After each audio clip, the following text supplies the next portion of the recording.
El Ministerio Apostólico de Enseñanza y Predicación Rema Internacional presenta hoy al Reverendo Fernando García Sotomayor con la proclamación de las buenas nuevas de Dios para tu vida. El mensaje de ayer, el mensaje de hoy y el mensaje para la eternidad a los que tienen hambre y sed de la palabra de Dios. Un querigma de Dios para el que oiga, el que tiene oídos para oír. Escuche el davar del Eterno a las naciones. Ahora es el tiempo para recibir el rema del Espíritu Santo a tu espíritu. Escuchemos con fe la memra del Señor para el alma. Vamos a la palabra de Dios. El tema que hoy quiero compartir con ustedes, el tema supremamente diferente. A los que toman nota, supremamente diferente. En Gálatas, carta del apóstol San Pablo, escuche el texto para que se remita allí y escuche atentamente lo que dice la palabra de Dios. En ese texto nos vamos a fundamentar. Gálatas capítulo 1, versos 6 al 9. Dice la palabra de Dios. Estoy asombrado. Gálatas capítulo 1, versos 6 al 9. Estoy asombrado de que tan pronto os estéis apartando del que os llamó por la gracia de Cristo, para ir tras un evangelio diferente. No es que haya otro evangelio, sino que hay algunos que os perturban y quieren pervertir el evangelio de Cristo. Pero aun si nosotros mismos, o un ángel del cielo, os anunciara un evangelio diferente del que os hemos anunciado, sea anatema, como ya lo hemos dicho. Ahora mismo vuelvo a decir, si alguien os está anunciando un evangelio contrario al que recibisteis, sea anatema. Amén. Amén. Dios los bendiga por su palabra. Incline su rostro allí, acompáñenme a orar. Vamos a pedir al Señor que nos dé sabiduría, nos dé entendimiento espiritual de su palabra. Padre eterno, gracias por tu palabra. Señor, en esta hora te rogamos que por tu misericordia, tu gran poder, nos dé sabiduría, entendimiento espiritual de tu palabra. Danos una mentalidad espiritual, Señor, para comprender tu palabra. No queremos, Señor, tener una mentalidad occidental, ni norteña, ni sureña, ni oriental para comprender tu palabra. Necesitamos la mente de Jesucristo. Ilumínanos, Señor, y permite que esta palabra nosotros la podamos recibir en nuestro corazón y que esta palabra, Señor, nos conduzca al conocimiento de lo que es la vida eterna. Nos conduzca, Señor, hacia la madurez espiritual. Reprendemos toda malicia del adversario, toda oposición. Ahora mismo en el nombre de Jesús, todo velo de las tinieblas puesto en el entendimiento de aquellos que están escuchando, en el nombre de Jesús los reprendo. Ahora mismo derribo toda barrera del diablo, toda oposición en el nombre de Jesús, para que tu palabra corra y tu nombre sea glorificado. El pueblo de Dios dice amén, amén y amén. Puede tomar su lugar, amado hermano. Vamos a introducirnos en unos pensamientos claros, sencillos, puntuales, para llegar a nuestros argumentos principales en esta hora. El tema, reitero, supremamente diferente. Usted va a saber qué es lo que es supremamente diferente. Si usted logra entender, usted va a comprender al final qué es lo que hace que el evangelio sea un mensaje sin igual, un mensaje incomparable, un mensaje que no tiene igual. Aunque muchos intentan imitarlo, y de hecho muchos lo hicieron en el pasado y lo siguen haciendo hoy, sin embargo, el evangelio de nuestro Señor Jesucristo, aunque lo presenten como una caricatura, una fotocopia, el evangelio de nuestro Señor Jesucristo es genuino y tiene unas características que lo hacen supremamente diferente. A su nombre. El 31 de octubre de 1517, un sacerdote católico agustino llamado Martín Lutero, después de haber leído y meditado profundamente la carta a los Gálatas, elaboró un documento que contenía 95 puntos que refutaban las tradiciones y enseñanzas de la Iglesia Católica Romana en cuanto a la salvación del alma por medio de las obras, y clavó este documento en la puerta de la Catedral de Wittenberg, Alemania. Así como usted escuchó, aquí brevemente en una síntesis histórica, así fue que comenzó el grito de la Reforma Protestante. Un monje católico romano, de formación católica romana, se puso a meditar en la palabra de Dios, carta a los Gálatas, carta a los romanos, y se dio cuenta incluso que el apóstol Pablo había hecho alusión a un principio espiritual que estaba en las escrituras proféticas del Antiguo Pacto. Esto impactó su corazón. Y este hombre, observando las prácticas en las que había caído su iglesia, se dio cuenta de que estaban lejos de Dios, estaban totalmente opuestas a la palabra de Dios, y él estudió. Él era un hombre instruido, era el rector de la Universidad de Wittenberg. El rector de la universidad no era cualquier lagaña de mico por ahí aparecida, era un hombre instruido, un hombre formado, y meditó en estas cartas y concluyó con unos 95 puntos doctrinales, unas 95 tesis que su iglesia, el cristianismo católico, apostólico y romano, estaba equivocado, totalmente equivocado y torcido. Ahora, la intención de este monje no fue crear una reforma, la intención de él fue que la iglesia corrigiera, ¿sí?, esta práctica. Estaban vendiendo indulgencias. Una indulgencia es un documento expedido por el Papa en el cual una persona, después de pagar cierta suma de dinero, le perdonan algunos pecados, y si la persona está en el purgatorio, pues el tiempo que va a durar en el purgatorio supuestamente se le recortaba, y entonces la persona tenía la oportunidad de salir del purgatorio al cielo. Martín Lutero no encontró sustento bíblico en ninguna parte, ¿verdad?, como para afirmar y enseñar esto, y se opuso a la venta de indulgencias que se estaba realizando no solamente en Alemania, sino en toda Europa.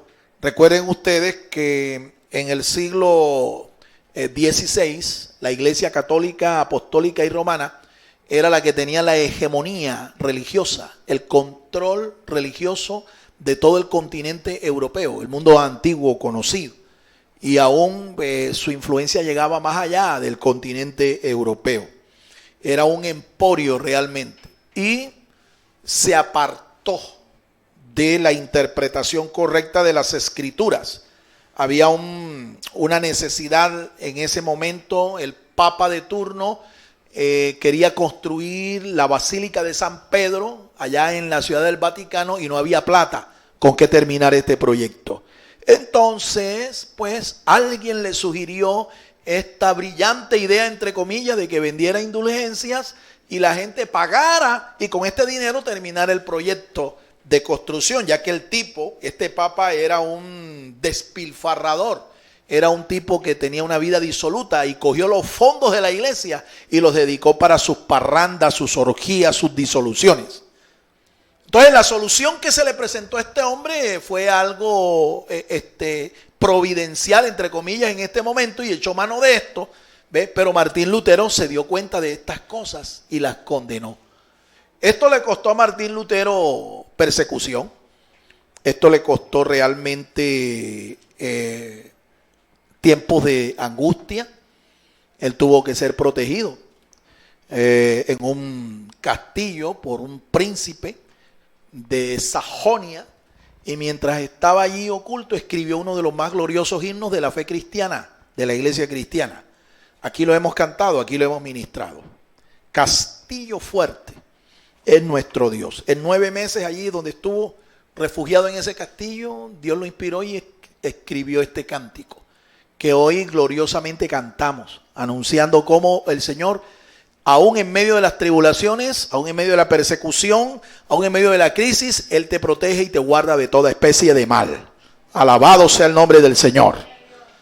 Eso más o menos es la historia de cómo fue el inicio de la Reforma Protestante. Nace la iglesia luterana en Alemania por la influencia directa de Martín Lutero.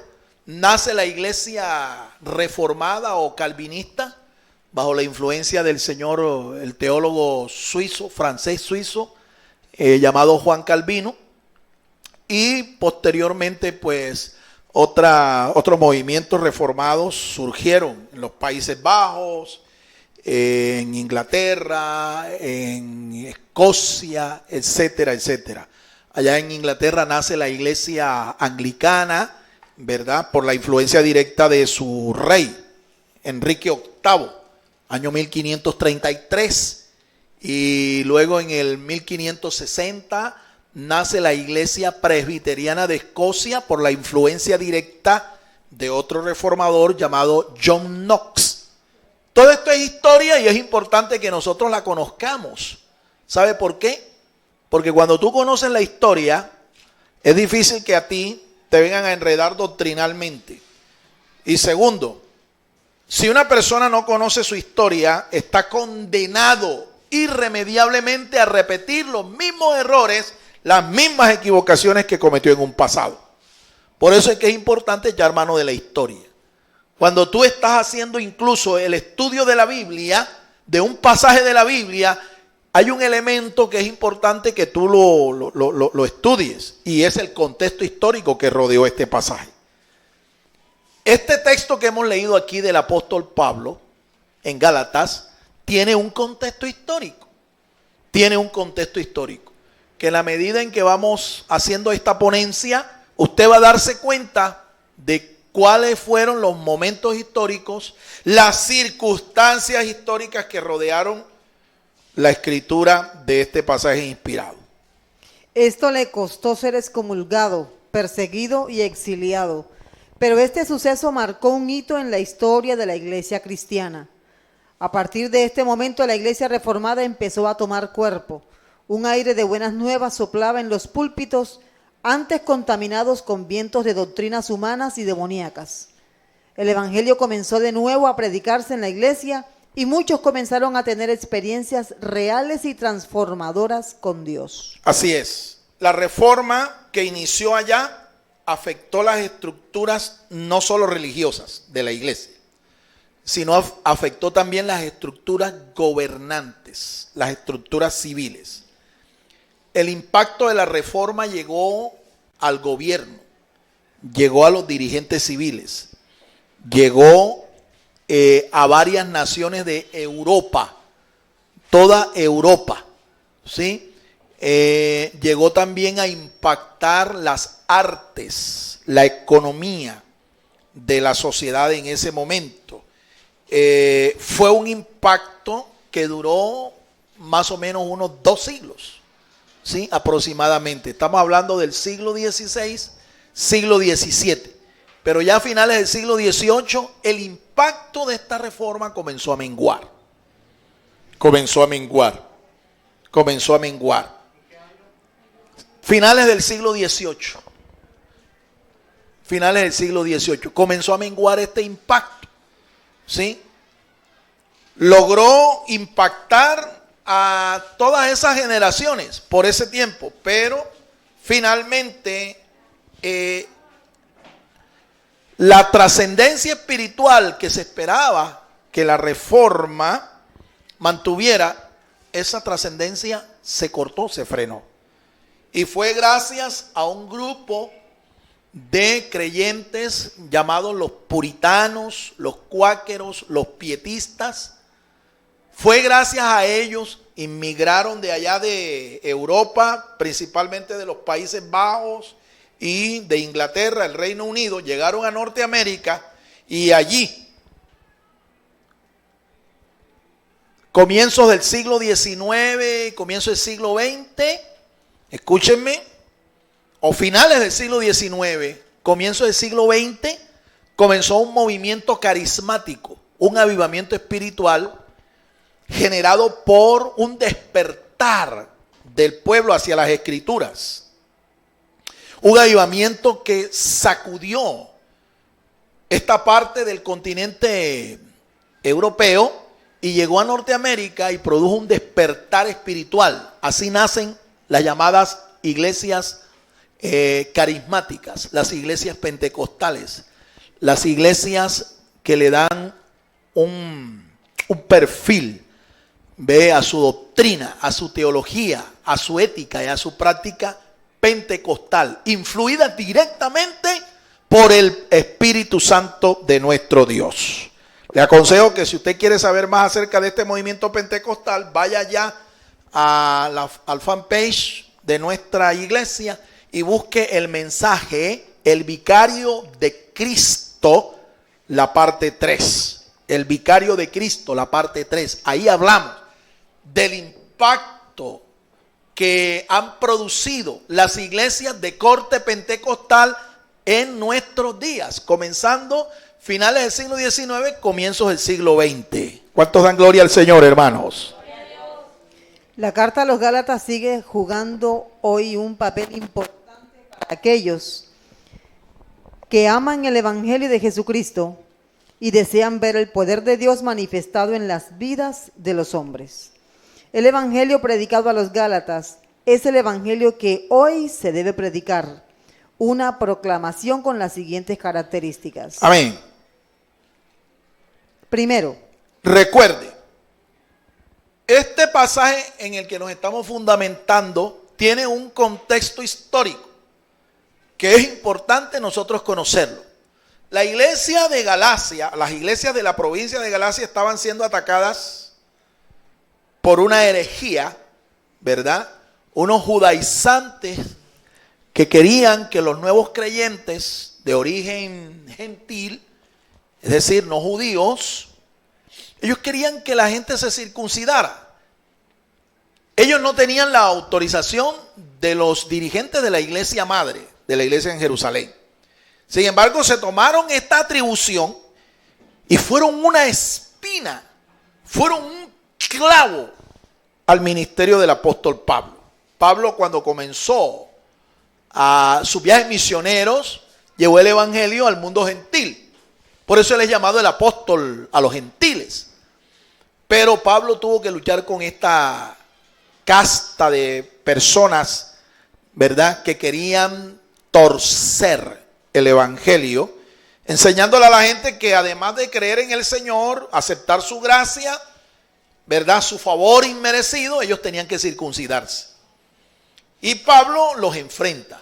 Eso es lo que nos dice la historia. Estamos aquí declarando además que el evangelio que Pablo les predicó a ellos es el evangelio que hoy se tiene que predicar. Un evangelio que es supremamente diferente. Un evangelio que tiene unas características. La proclamación del evangelio de Jesucristo es supremamente diferente porque tiene características únicas, características sin iguales. Vamos a conocerlas en el día de hoy, porque reitero, este es el mensaje que nosotros hoy como iglesia tenemos que proclamarle a este mundo perdido. La primera de estas características. Una proclamación bendita. Es una proclamación bendita. Quiere decir que tiene la bendición de Dios, no la maldición. Número 2. Una proclamación divina. Una proclamación divina, es decir, viene de Dios directamente, no de ningún hombre, ninguna religión, ninguna nación. Viene de Dios, viene del cielo. Y tercero, una proclamación santa. Una proclamación santa, es decir, procura la santidad. La santidad, pero no esa santidad legalista, ascética, sino una santidad que viene de la obra del Espíritu Santo en el carácter del creyente. Porque quien produce santidad, repito, no son reglas, no son ritos, no son costumbres. No. Quien produce santidad en nosotros es el Espíritu Santo de Dios. Mire el apellido del Espíritu Santo. ¿Cómo es el apellido del Espíritu? Santo. Y santo tiene que ver es con santidad. ¿Ya lo ven? ¿Cuántos dan gloria al Señor, hermanos? Vamos a enfocarnos entonces en la primera de estas características. Una proclamación bendita. Gálatas 1:11. Vamos a leer el texto allí de Gálatas 1:11. Es bendita. ¿Sí? Es bendita. ¿Y por qué razón? Porque no trae maldición, mi amado hermano. Vamos a leer el pasaje que nos respalda. Gálatas 1:11. Pero os hago saber, hermanos, que el evangelio que fue anunciado por mí no es según hombre. No es según hombre. Porque si hubiera sido un evangelio producto del corazón de un hombre, no trajera bendición, no fuera de Dios, sino que lo que trajera fuera maldición. Trajera maldición. ¿Ya ven? No trajera la presencia de Dios. Lo que traería sería sencillamente filosofía humana, tradición humana. Pero cuando nosotros predicamos el evangelio, ¿verdad? Lo proclamamos tal y cual está escrito. Él trae la presencia de Dios. Él trae la bendición de Dios. Yo recuerdo hace muchos años, escúcheme, hace muchos años, quiero darte este testimonio. Cuando yo me enamoré de mi esposa, mi bella esposa, que es la que me asiste hoy, ellos vivían, su familia vivía patio con patio. Aún vive en el día de hoy su mamá y su hermana, viven patio con patio con una iglesia católica romana en la ciudad de Cartagena, en el barrio La Quinta. Así se llama ese barrio, urbanización residencial La Quinta. Patio con la iglesia. Y ellas eran muy católicas. Ella, su mamá, su hermana, ellas eran muy católicas, muy entregadas al catolicismo romano.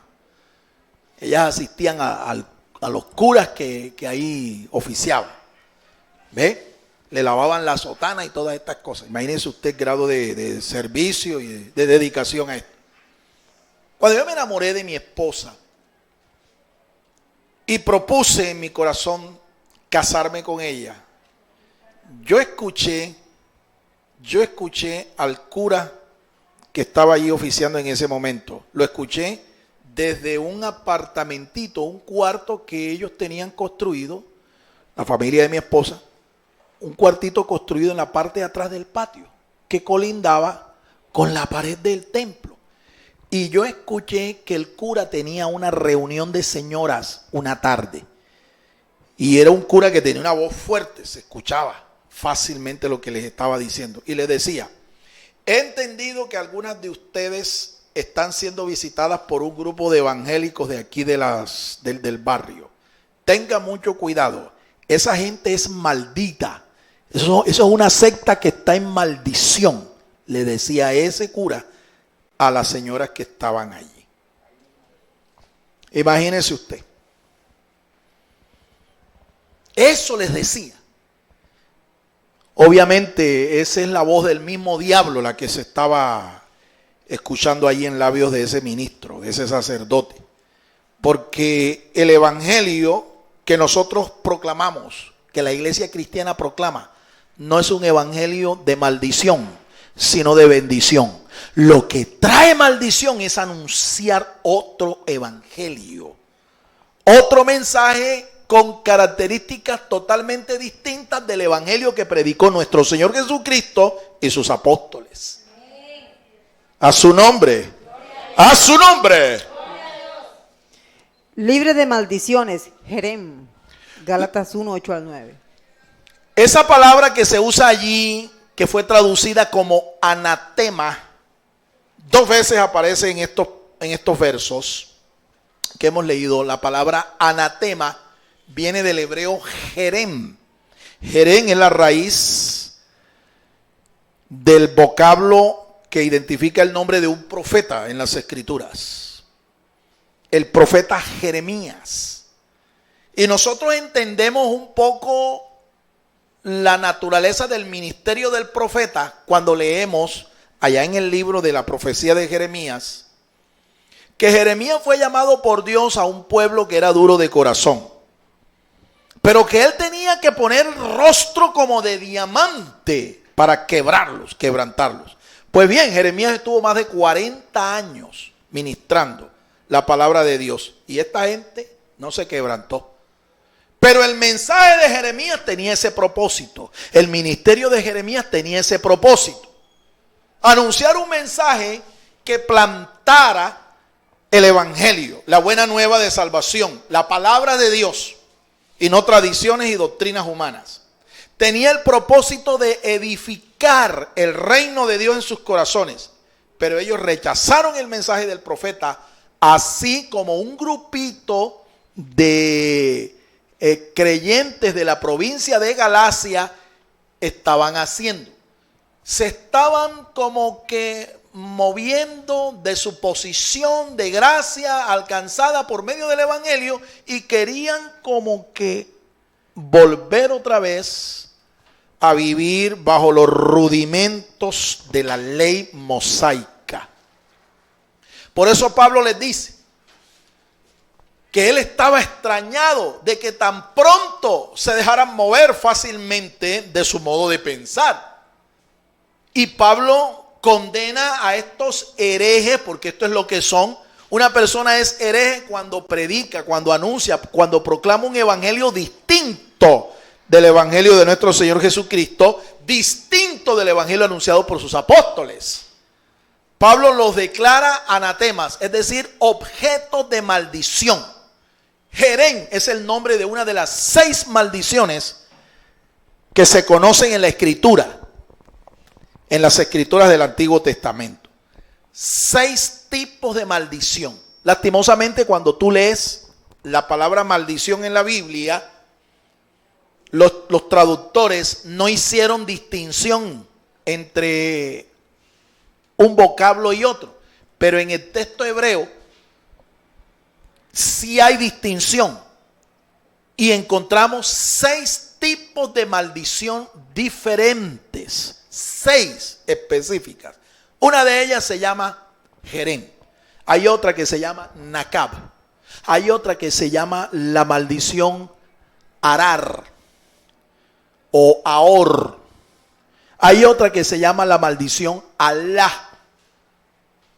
Nosotros vamos a estar ministrando sobre esto a la iglesia, para que usted sepa, ¿ve?, cómo estas maldiciones operan y sobre todo, cómo nuestro Señor Jesucristo las quebró en la cruz del Calvario, cada una de ellas, y cómo nosotros hoy también podemos romper todo tipo de maldición, aunque esta sea una maldición ancestral o generacional o impuesta por un demonio. Vamos a aprender esto por el poder de la palabra de Dios.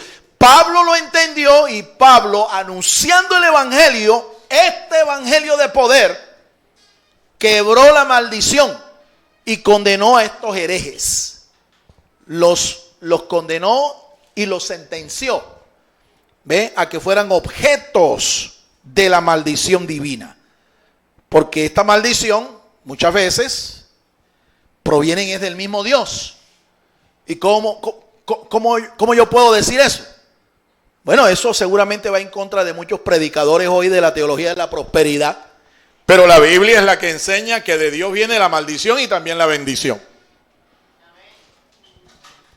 La maldición si eres desobediente a la palabra de Dios. Si quebrantas su palabra. Si eres rebelde a la voluntad de Dios. Pero la bendición si tú escoges vivir en obediencia. Alabado sea el nombre del Señor. ¿Por qué no le damos un aplauso al Señor, hermano, en esta mañana? Aleluya. A su nombre. Sin tergiversaciones o adulteraciones, sin añadiduras. Este es el evangelio que hay que predicar. Lo predicó Gálatas Pablo 2:5.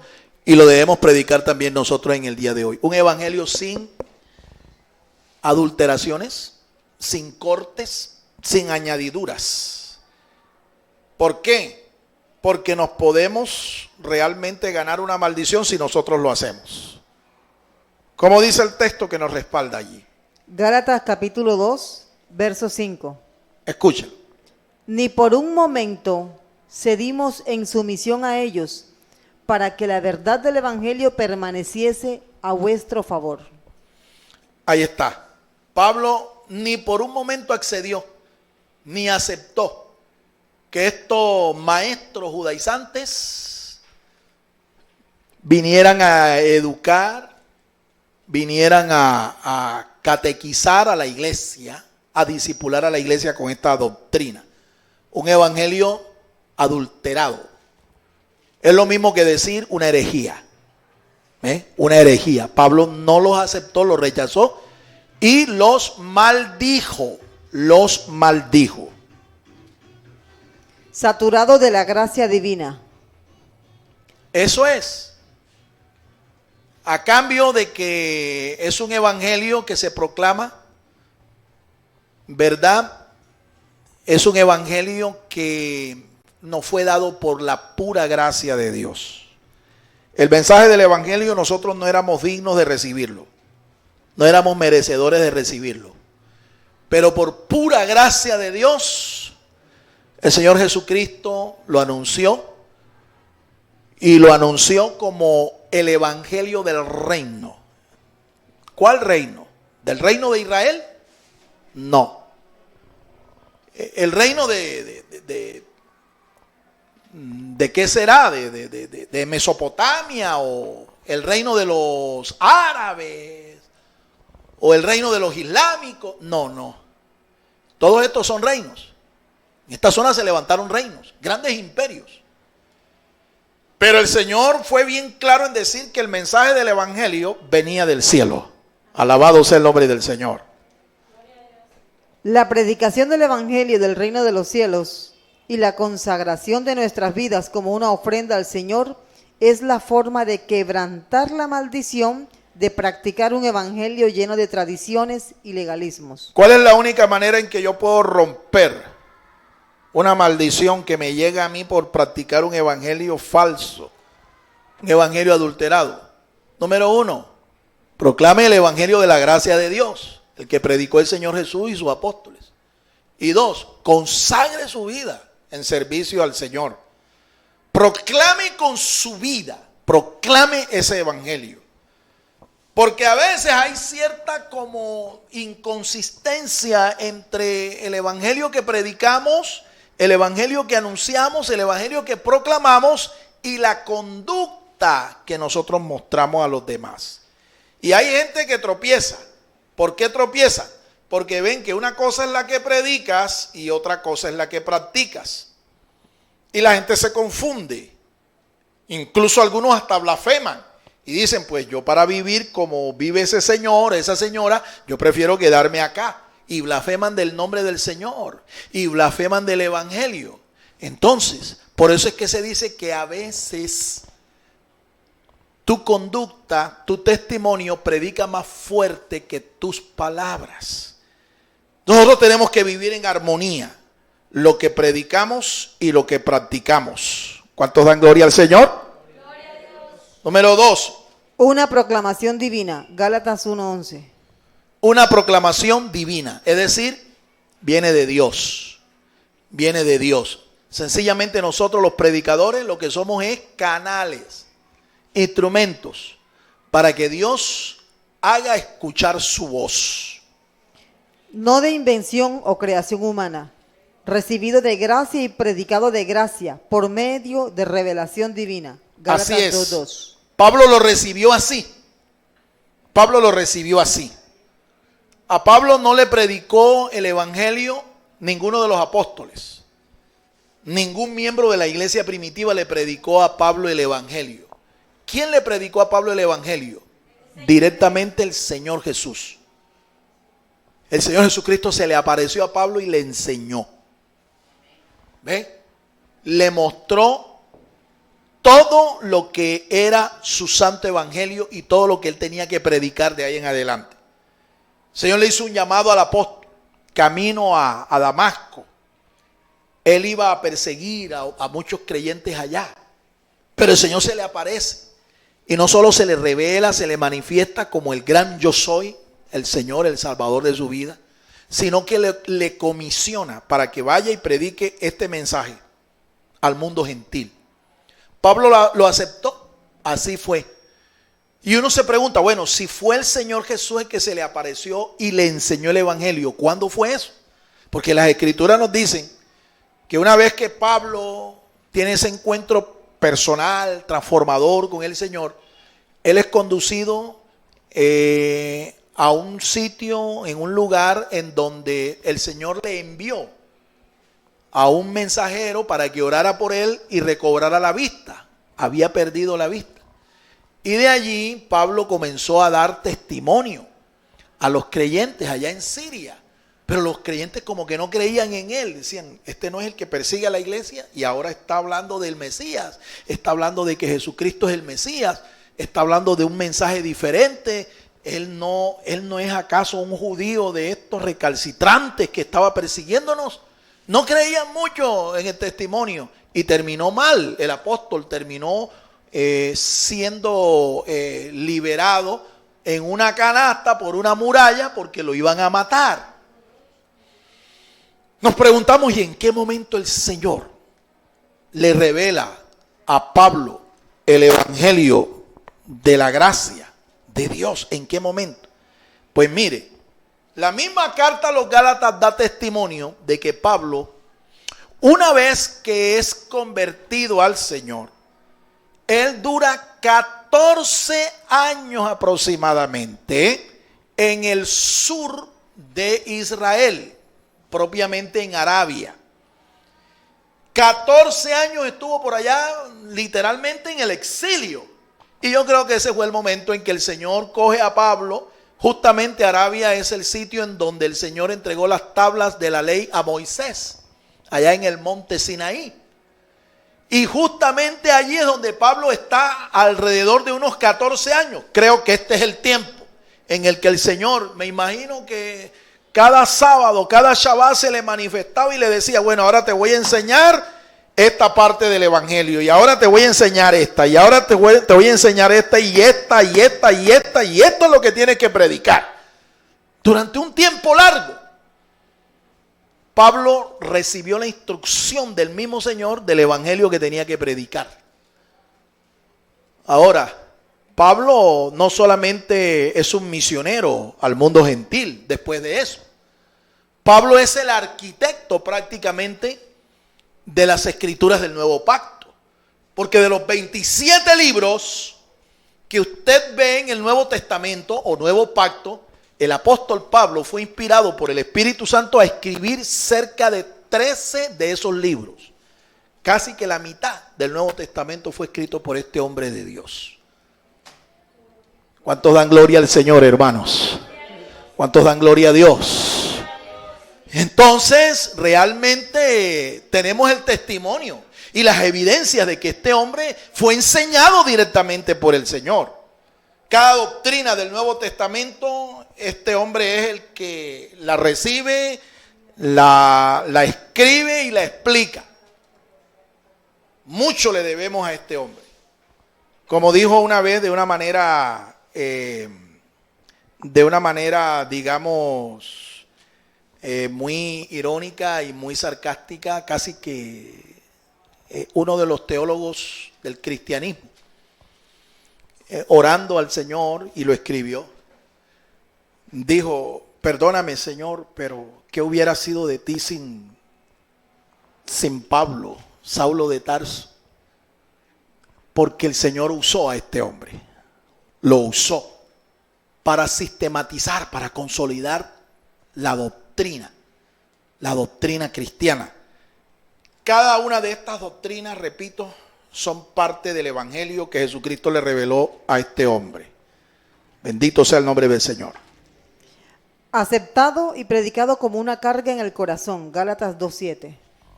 Una carga, ¿sí? Lo recibió él. Vamos a leer el texto. Más bien, al contrario, cuando vieron que me había sido confiado el evangelio para la incircuncisión, igual que a Pedro para la circuncisión, porque el que actuó en Pedro para hacerle apóstol de la circuncisión, actuó también en mí para hacerme apóstol a favor de los gentiles. Ahí está. Pablo está diciendo, yo fui llamado y comisionado e instruido por el Señor para predicar el evangelio a los gentiles. Así como Pedro, el apóstol, fue instruido, fue llamado y fue comisionado a predicar el evangelio a los judíos. ¿Sí? ¿Quién lo llamó? El mismo Señor. ¿Quién los instruyó? El mismo Señor. Ahora, Pedro, la única ventaja que tuvo fue que fue enseñado por el Señor personalmente mientras el Señor estaba encarnado y compartió con ellos 3 años y medio. Pero la verdad es que no es ninguna ventaja, porque a quien le enseña a Pablo no es el Cristo que se encarnó, sino el Cristo que fue glorificado y lo hizo por más tiempo. Fueron 14 años, entonces no hay ninguna ventaja en realidad. Resultado de eso, consecuencia de eso, pregunte, investigue. Mire cuántos escritos fueron de la mano del apóstol Pedro en el Nuevo Testamento. Mire cuántos. Primera de Pedro, segunda de Pedro. ¿Qué más? Se cree que el Evangelio de Marcos fue dictado por Pedro a este discípulo, Marcos. Entonces, para ser generosos, concedámosle 3 escritos. ¿Cuántos escribió el apóstol Pablo? Aproximadamente, algunos dicen que fueron más. Pero con 13 ya uno se da cuenta de la enorme diferencia. ¿Cuántos dan gloria al Señor, hermanos? La predicación del Evangelio nos trajo la plenitud de la gracia de Dios. Así Esto lo hace un mensaje supremamente diferente. Así es. Siempre ha habido gracia de Dios. Siempre el favor de Dios ha existido, aún para su pueblo antiguo, pueblo de Israel. Siempre. Lo que sucede es que esa plenitud de la gracia nos la trajo el Señor Jesucristo. San Juan capítulo 1, leamos, verso 17. Allí nos dice textualmente, nos dice el apóstol amado, San Juan, nos dice que la ley vino mediante Moisés. El pacto de la ley vino por medio de Moisés. Pero la gracia y la verdad vinieron por medio de nuestro Señor Jesucristo. Esa gracia alcanza la plenitud es en el nuevo pacto, cuando el Señor renueva ese pacto con los que son creyentes. Un pacto en el que tú y yo estamos vinculados. Usted y yo estamos en una relación de pacto con el Señor.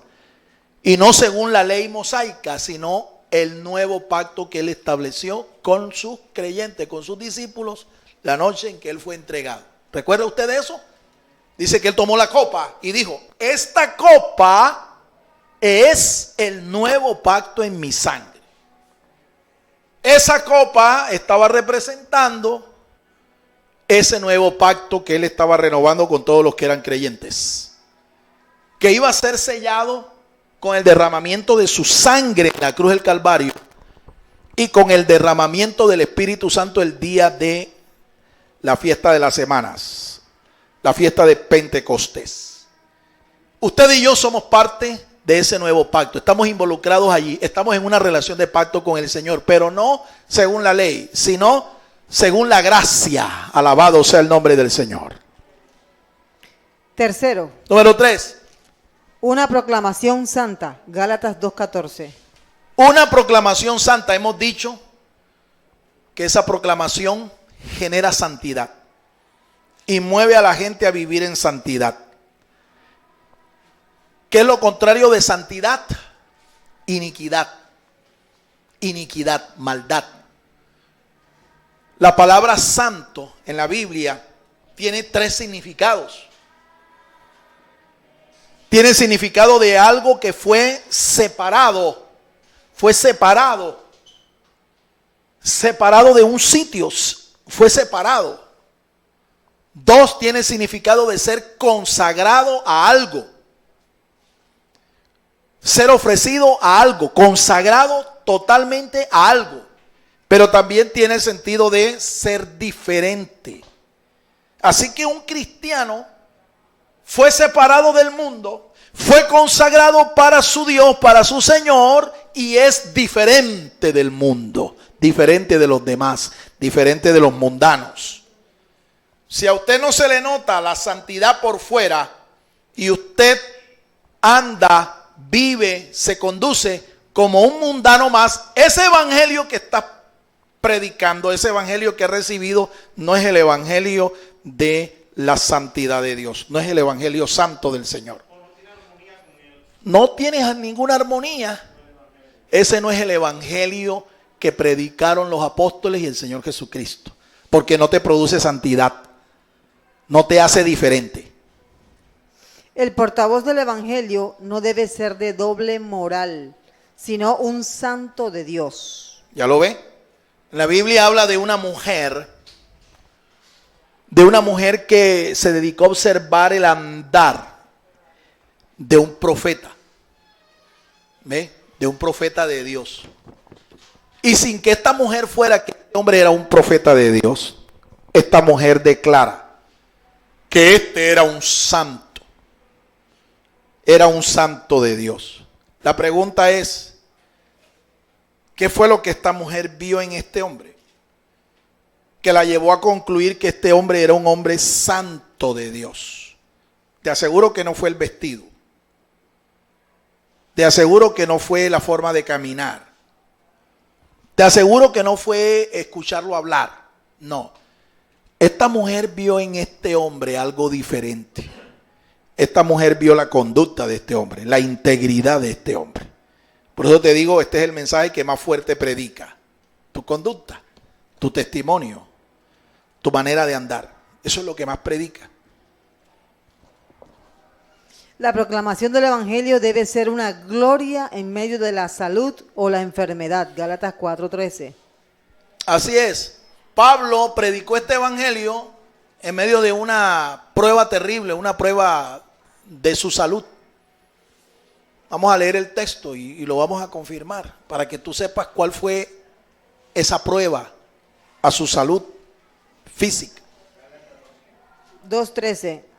¿Sabéis que fue a causa de una debilidad física que os anuncié el evangelio la primera vez? ¿Ya lo ve? Ahí está. San Pablo le predicó a esta gente el evangelio en medio de una debilidad física, un problema físico. ¿Cuál era?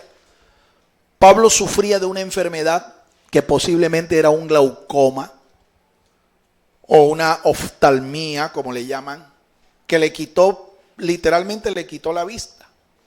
Y Pablo oró al Señor 3 veces para que el Señor lo sanara de esa enfermedad y le devolviera su vista. Pero el Señor, la respuesta del Señor fue: bástate mi gracia, porque mi poder se perfecciona es en medio de tu debilidad. Y Pablo fue sacrificado, Pablo fue martirizado, Pablo fue muerto aún con esa enfermedad. La carta justamente a los Gálatas y la última de sus cartas, la segunda carta a Timoteo, la escribió con caracteres del tamaño de una pulgada de mi mano. Caracteres del tamaño de unos 25 a 30 centímetros. ¿Y por qué Pablo hace esto? ¿Por qué no la escribió en una letra cursiva griega minúscula? ¿Por qué? Porque quería asegurarse de que vieran bien los que estaban recibiendo la carta qué era lo que él quería transmitirles. No veía bien. No veía bien. ¿Ya ve?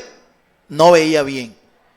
Era costumbre también de estos hermanos, apóstoles, mentores cristianos, a veces echar mano de un amanuense, un escriba, que le escribiera las cartas. Por ejemplo, la carta a los romanos, Pablo la escribe con la ayuda de un amanuense, de un escriba llamado Tercio. Ese era el nombre del hermano. Bien, la carta a los Gálatas parece que también la escribió, pero él mismo, y lo hizo con caracteres enormes. Letra mayúscula griega, letra uncial, del tamaño más o menos de unos 25 a 30 centímetros. Esa era la prueba física que tenía. Esta enfermedad no detuvo al apóstol para seguir predicando el evangelio. Como igual en el día de hoy no debe detener a ningún ministro del evangelio cualquier crisis que tenga en su salud física. No importa. Así sea que tú quedes ciego. Así sea que quedes sin vista. O estés quebrantado extremadamente en tu salud física. Usted mantenga la actitud de seguir proclamando el evangelio de nuestro Señor Jesucristo. Esa actitud yo también la tengo, mi hermano. Y una vez le proclamé al diablo desde aquí, desde el altar, le dije: tú me puedes quitar la vista, pero yo no voy a dejar de seguir predicando el evangelio de nuestro Señor Jesucristo. Y hasta el día de hoy usted lo puede ver. A mí no me ha quitado el ánimo esta debilidad física que yo tengo, este quebranto. Yo creo que Dios puede glorificarse, pero también creo que Dios lo que me puede dar es la misma respuesta que le dio al apóstol: bástate mi gracia. Mi gracia es suficiente. ¿Ve? Porque yo me glorifico y yo perfecciono mi poder es en medio de tu debilidad, no en medio de tu suficiencia visual. A su nombre. A su nombre. Dale un aplauso, hermano, a ese Dios todopoderoso, a ese Dios santo. La proclamación del evangelio debe motivar a la gente que lo escucha a separarse de lo profano y a encaminarse hacia la santidad. Así es. Si el mensaje del evangelio que te predicaron no te encamina a la santidad, ese evangelio no es un evangelio sano, no es un evangelio santo. Conclusión. Concluimos. Cuando el evangelio no se predica en toda su pureza, el resultado es el caos, la corrupción espiritual y la indiferencia hacia Dios. Esta es la lección que ha dejado la historia de la iglesia. Aprendamos pues de esta lección y anunciemos el evangelio en toda su verdadera dimensión para ver vidas y aún naciones reformadas y avivadas espiritualmente por el poder de Dios. El evangelio sigue teniendo el mismo poder del siglo I, no ha menguado y debe seguirse predicando. El evangelio es poder de Dios para salvar a los que lo oyeren. En la proclamación del evangelio, lo que trae bendición, la presencia, la gracia, es la proclamación del evangelio lo que trae bendición, la presencia, la gracia, el poder y la santidad de Dios. Por eso es que este mensaje es supremamente diferente de otro tipo de mensaje. Esto es lo que hace diferente el mensaje del evangelio, que trae la gracia de Dios, trae la santidad de Dios, trae la presencia de Dios. Es un evangelio que nos trae la paz de Dios. Ningún otro mensaje nos trae estas cosas. Quiero terminarte con este testimonio. Hace un tiempo yo hice un llamado a un grupo de ministros a que me respondieran una pregunta acerca justamente de lo que la iglesia del Señor hoy en día necesita. La pregunta fue en estos términos. Le dije: más de 100 ministros, le hice la pregunta: ¿qué es lo que la iglesia de Jesucristo necesita hoy? ¿Otra reforma protestante como la del siglo XVI? ¿O un genuino avivamiento espiritual? ¿Qué es lo que necesita la iglesia? Hubo uno que me contestó de plano y me dijo: lo que la iglesia necesita es otra reforma. Otra reforma. Otro me dijo: bueno, yo creo que lo que la iglesia necesita es que se prediquen las doctrinas de la gracia de acuerdo a nuestros postulados. Eso me lo dijo un calvinista. Que si predicaban los postulados de su declaración de fe, las doctrinas de sus cánones. El calvinismo tiene varios cánones doctrinales, varias declaraciones de fe. Entre ellas enseñan que la salvación no se pierde, que es Dios quien elige al que ha de salvarse y es Dios quien elige al que ha de perderse. El calvinismo no cree en la manifestación del poder del Espíritu Santo para esta generación de la iglesia. No cree que el anticristo es un ser personal, sino una especie de fuerza o institución del mal. No creen en un reino milenial literal. No creen en un arrebatamiento de la iglesia. No creen en la oración por los enfermos. no creen en los milagros. Y él me respondió diciendo eso. Me respondió diciendo que la iglesia lo que necesitaba yo era que se les predicara las doctrinas de su confesión, de su calvinismo. Mire, mi amado hermano, yo quiero ratificarte el hecho de que hoy la iglesia no necesita una reforma que impacte la sociedad, porque la historia nos ha demostrado que la reforma protestante impactó la sociedad, impactó a los gobernantes civiles de ese tiempo, pero no trascendió, no pasó de 2 siglos después. La iglesia, después del impacto causado por la reforma protestante, la reforma luterana del siglo XVI, no alcanzó sino hasta finales del siglo XVIII. En el siglo XIX la iglesia entró en un oscurantismo, entró en una recesión espiritual, entró en un vacío, que si no es porque el Espíritu Santo se derrama y produce un avivamiento y nacen las iglesias pentecostales, la iglesia cristiana hubiera sido absorbida por el mundo y hoy no existiera la proclamación del evangelio, del poder de Dios en medio de nosotros. No existiera, hubiera sido asimilada por el mundo, hubiera sido asimilada por las instituciones sociales, hubiera sido asimilada por el secularismo del gobierno, por el humanismo hubiera sido asimilada, pero gracias al Espíritu Santo, Él promovió y levantó una iglesia llena del poder y la presencia y la gracia del Señor. Alabado sea el nombre del Señor. Y este es el mensaje que tenemos que predicar hoy en día tú y yo. Un mensaje con estas características, un evangelio con estas características. No un evangelio que lo que produzca sea una reforma. No, necesitamos es un avivamiento espiritual, así como se lo pidió el profeta Habacuc, capítulo 3, versos 1 y 2. El profeta dijo: oí tu palabra y temí.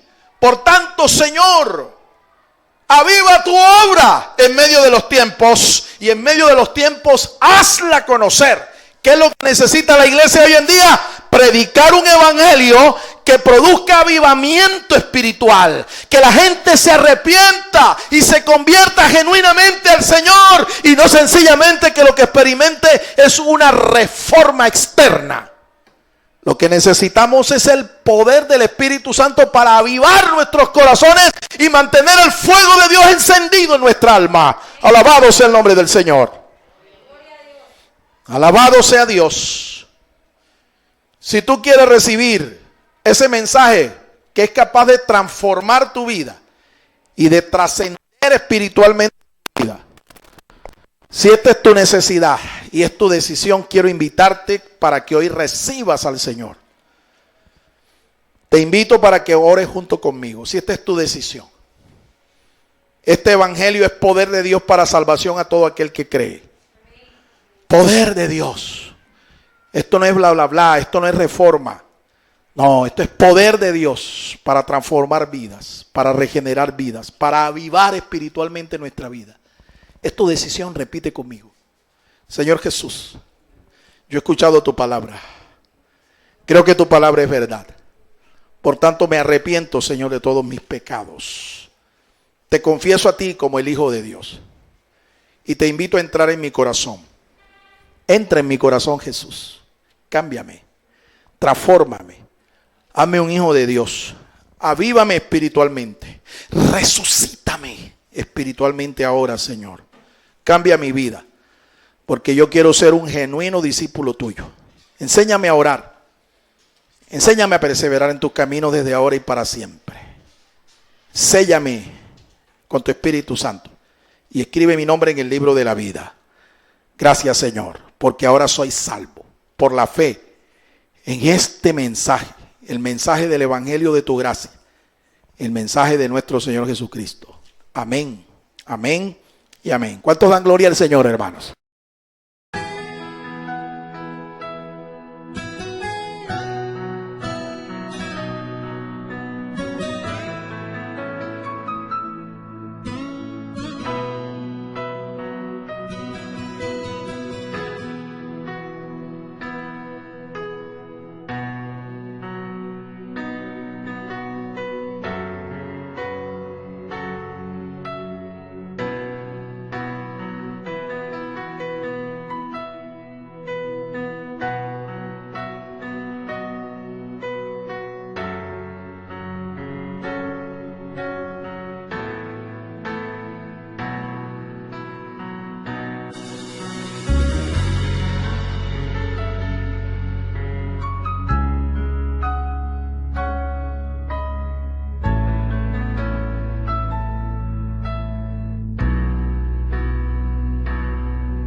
Usted también puede sembrar personalmente sus generosos donativos a la cuenta de ahorros número 487-5031-5995 de Bancolombia, a nombre de Fernando García Sotomayor. Sus ofrendas y sus oraciones sostienen nuestro ministerio.